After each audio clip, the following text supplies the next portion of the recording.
Je suis heureux de revenir ici pour une nouvelle conférence en histoire de l'art, puisque on pourrait presque dire que c'est une habitude. Maintenant, on se voit 2 fois par an. Et aujourd'hui, je viens présenter une thématique particulière qui est celle de la musique dans l'histoire de l'art.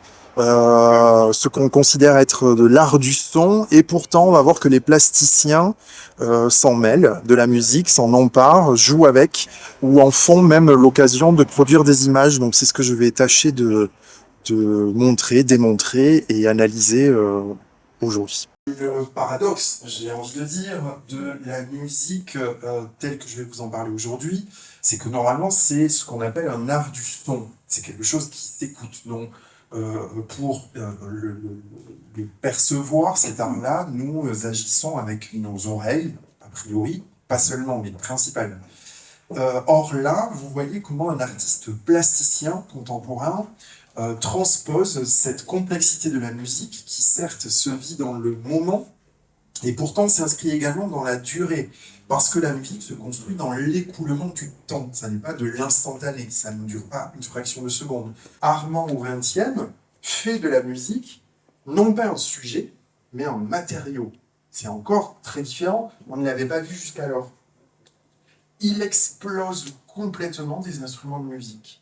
Et de cette violence matérielle au sens propre, de ce bois abîmé, éclaté, de l'ivoire, de la nacre, des cordes, de tout ça, ça devient de la sculpture. Et l'œuvre s'appelle, regardez, le violon d'Ingres, qui est une expression qu'on connaît. C'est son violon d'Ingres. C'est quoi cette expression? C'est qui Ingres? Ingres, c'est un peintre.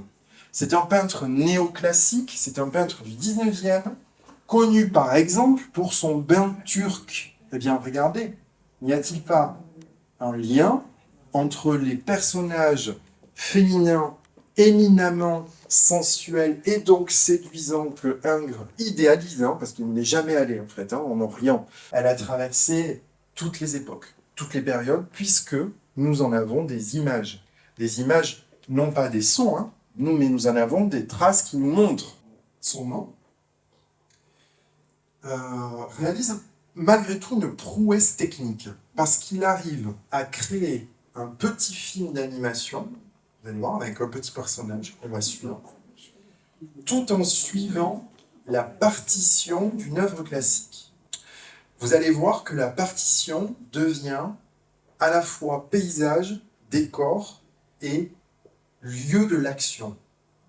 C'est ce qu'on appelle de la synchronisation. C'est là où il y a une prouesse technique. Ça donne ça.